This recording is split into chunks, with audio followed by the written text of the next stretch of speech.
আসসালামু আলাইকুম, সবাইকে স্বাগতম জানাচ্ছি আমার নতুন আরেকটি ভিডিওতে। দর্শক, আশা করছি আপনারা সবাই ভালো আছেন, আমিও ভালো আছি।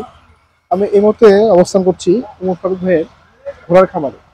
ওনার কাছে বেশ কিছু জাতের ঘোড়া আছে, রেস করার মতো ঘোড়া আছে।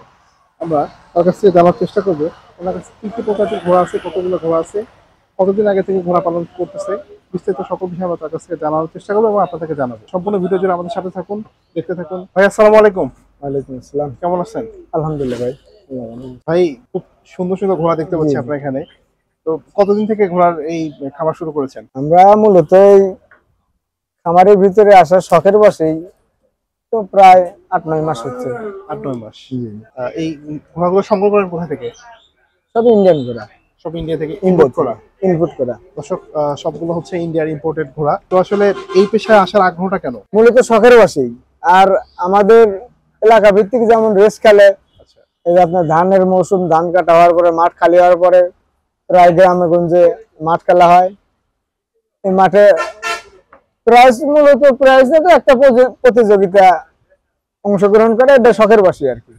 আর এই উদ্দেশ্য থেকে আমরা এই বিভিন্ন জাতের মানে বিভিন্ন আপনার গ্রুপের ঘোড়া আমি সংগ্রহ করি, এটাই আমার নেশা। আচ্ছা, আচ্ছা। ধরতে গেলে এখন পেশার আর কি। মানে নেশা থেকে পেশায় পেশা, পেশায় জি, পরিণত হয়ে গেছে জি। এই আর কি। এটা কি জাতের ঘোড়া? এটা মারোয়ারি, মারোয়ারি। ইন্ডিয়ান এটার মারোয়ারি। গুণাবলী সম্পর্কে একটু যদি বলতেন। এটা আপনার ইন্ডিয়ান মারোয়ারি। এটার হাইট আছে হলো 61। 61। হ্যাঁ, এটার নাম হলো তিন ভাইয়ের মায়া। ঘোড়াটা 1 নম্বর বাজিতে খেলে, ফার্স্ট প্রাইজে থাকে। তো এটা আপনার এদিকে খাবার দাবার গুলো কেমন, কি খাবার দাবার দিচ্ছেন এখন?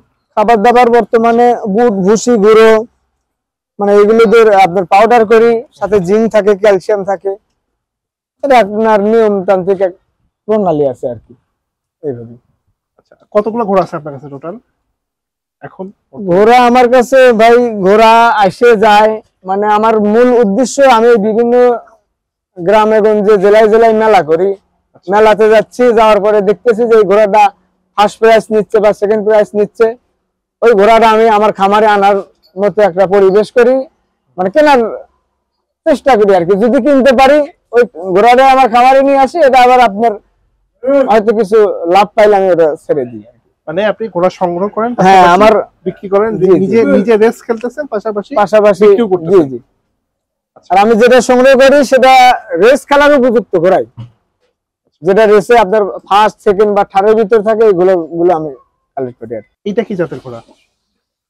এটাও আপনার মারোয়ারি, এটা মারোয়ারি ক্রস। এটার হাইট কতটুকু হবে?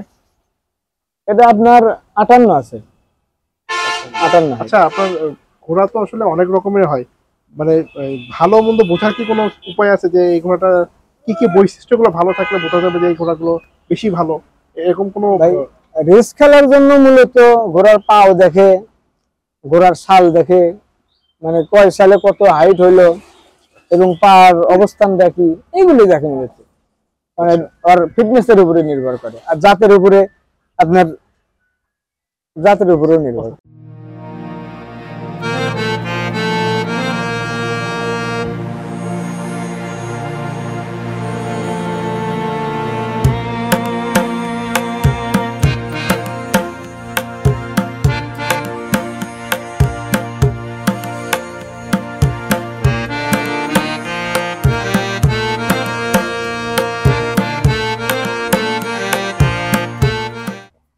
ঘোড়ার নাম হলো তিন ভাইয়ের মায়া।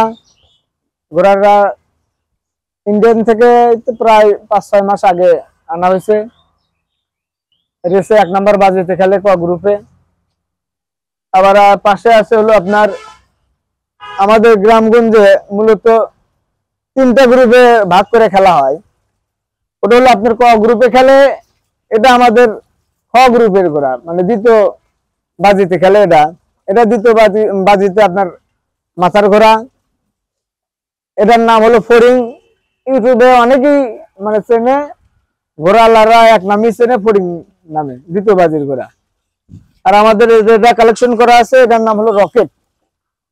এই ঘোড়াটাও মানে আমাদের বাংলাদেশের প্রায় ঘোড়ালারাই চিনবে, যারা এই পেশার সাথে জড়িত, শৌখিন অথবা পেশাগতভাবে আছে। রকেট এটা আমাদের 48 হাইট। এটা 3 নাম্বার বাজিতে 1 অথবা 2 এর প্রথম স্থান এবং দ্বিতীয় স্থানের ভিতরেই থাকে। আমার আসলে মূল উদ্দেশ্য বিভিন্ন মেলায় অংশগ্রহণ করা, রেস খেলা। আমার কাছে যেগুলো আছে এইগুলো হয়তো আমার কাছে থাকবে না, কিন্তু আমার মূল উদ্দেশ্য যে আমি বিভিন্ন মেলায় যাব, যেগুলো ফার্স্ট প্রাইজ অথবা দ্বিতীয় প্রাইজের ঘোড়াগুলো আমি নিজে কালেক্ট করব, করে এইগুলো আমি আবার হয়তো কিছু লাভে অন্য শৌখিনদের হাতে উঠাই দেবো আর কি। ভাই আপনার কাছে বর্তমানে যে কয়টা ঘোড়া আমি এখন উপস্থিত দেখতে পাচ্ছি, আপনি বললেন যে আপনার অন্য আরেকটা খামারেও ঘোড়া রাখা আছে। আসলে সময় স্বল্পতার কারণে আমরা সেখানে যেতে পারছি না। আমার বাসায় তো আমরা একটু জানতে চাচ্ছিলাম যে আপনার কোন ঘোড়াটা কেমন দামে বিক্রি করতে চাচ্ছেন, বা আপনার মোটামুটি একটা আইডিয়া যদি আমাদের দর্শকদের দিতেন, দর্শকদের জন্য উপকার হতো। অনেকে আছে যারা ঘোড়া সংগ্রহ করতে চায়, শখের বসে নিতে চায়। তো কাইন্ডলি একটু আপনি আমাকে আইডিয়া দেন যে কোনটা কেমন রেটে বিক্রি করতে চাচ্ছেন। দাম আসলে আপনার জাতের উপর নির্ভর করে, হাইটের উপর নির্ভর করে, এবং আপনার রেসের পারফরমেন্স কেমন এর উপর নির্ভর করে। আমাদের এই কালো ঘোড়াটা আমরা মানে আমাদের চাওয়া দাম হচ্ছে 5.5 লাখ টাকা। 5.5 লাখ? হ্যাঁ, এখন যদি কারো আগ্রহ হয় বা শখের বসে যে কোনো ভাবে নিলে আমরা আলোচনা সাপেক্ষে দাম কম বেশি করতে পারি। এটা আমাদের এই 58 হাইটের এই তাজিটা আমরা 1.5 লক্ষ টাকার ভিতরে হলে সেল করে দিব আর কি। 1.5 লক্ষ টাকা? 1.5 লক্ষ টাকা। ওই আলোচনা করার সুযোগ আছে, মানে আলোচনা দামাদামি করার সুযোগ আছে। জি। আর আমাদের এটা হলো আপনার দ্বিতীয় বাজিতে খেলে, ঘোড়ালারা বুঝবে দ্বিতীয় বাজি মানে খ গ্রুপে খেলে। এটার নাম হলো ফরিং। এটাও আমরা ওই আপনার 1.5 লক্ষ হলেই ছেড়ে দিতে পারবো আর কি। আলোচনা করার সুযোগ নাই, এটা দাম একদম ফিক্সড। এটা একদম ফিক্সড। কেন ভাই এটা ফিক্স কেন?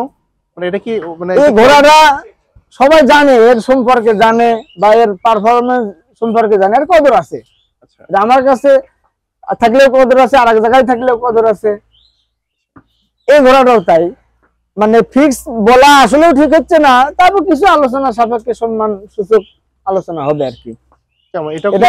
এটা আমরা 1,20,000 পর্যন্ত, 1,20,000।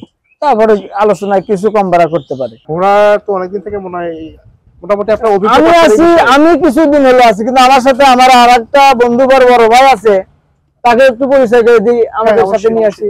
আমার এই ঘোড়া নেশা এবং পেশা মূলত আমার এই বড় ভাইয়ের সাথে আগের থেকে অন্য ব্যবসার সাথে জড়িত থাকতে থাকতে ইনি আগের থেকে ঘোড়া পালন করে, তার দেখা দেখি দেখতেছি, দেখে মূলত এই জায়গাটা তার, এর জায়গায় আমরা দুই ভাই মিলেই খামারটা পরিচালনা করি এবং করছি। শখের বসে ভাই পুরান রহমান জিয়া খামারি। আপনাদের এখানকার ঠিকানাটা একটু বলেন তো। এখানকার ঠিকানা বগুড়া জেলা শেরপুর থানা, এই জায়গার নাম হলো সনকা বাজার। এই ঘোড়াগুলোকে আপনি দেখাশোনা করেন? জি না, দেখাশোনা করার লোকজন আছে, আমরা সাইডে ইয়ে করি আর আমরা সবাই কর্ম। আচ্ছা বলেন তো এদেরকে কেমন ধরনের খাবার দাবার দিচ্ছেন আপনি?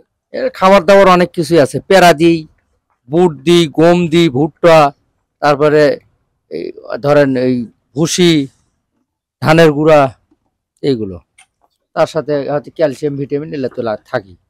একটা ঘোড়ার পিছে প্রতিদিন মোটামুটি কেমন টাকা খরচ হতে পারে? সর্বনিম্ন দেশি একটা ঘোড়া পালতে গেলে 300 টাকা দিন খরচ হয়, আর তাজি জেলা মারোয়ারি এলা পালতে গেলে 500 টাকা 400 টাকা সর্বনিম্ন প্রতিদিন খরচ। প্রতিদিন। এদের রোগ বালাই গুলো কেমন হয়?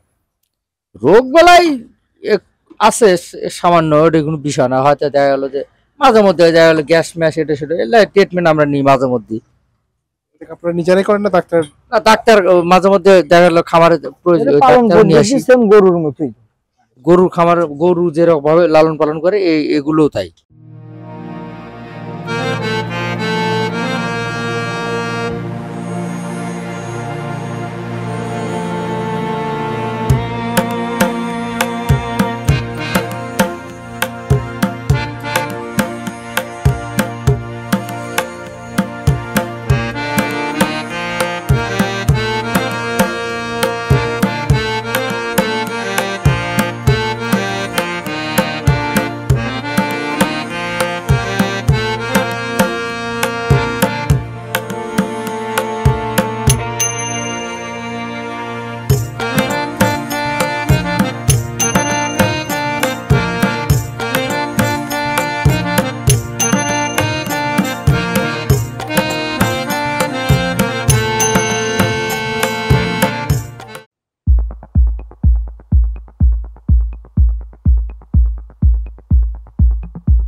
আসলে অনেকেই তো আপনার ধরেন শখের বসে ঘোড়া কিনতে চায়, সেই ক্ষেত্রে আপনাদের সঙ্গে যোগাযোগ করবে কিভাবে? আপনাদের নাম্বারটা একটু বলেন। নাম্বার, আমার নাম্বার 01714558919। এটাও বলবেন। 01734936586। দর্শক, চেষ্টা করলাম আপনাদেরকে দেখানোর জন্য ওমর ফারুক ভাইয়ের ঘোড়ার খামার। উনি আসলে বিভিন্ন রকম বিভিন্ন প্রজাতির ঘোড়া ইন্ডিয়া থেকে ইম্পোর্ট করে এবং সেগুলো দিয়ে রেস করে এবং সেল করে থাকে। আমরা বিষয়টাকে আপনাদের সামনে তুলে ধরার চেষ্টা করলাম। যদি ভিডিওটি ভালো লাগে অবশ্যই আমাদের ভিডিওটি শেয়ার করবেন এবং কমেন্ট করে জানাবেন আজকে ভিডিওটি কেমন লাগলো। তো দর্শক, আমরা বিদায় নিচ্ছি। দেখা হবে আবার নতুন কোনো ভিডিওতে। সে পর্যন্ত ভালো থাকবেন। আসসালামু আলাইকুম।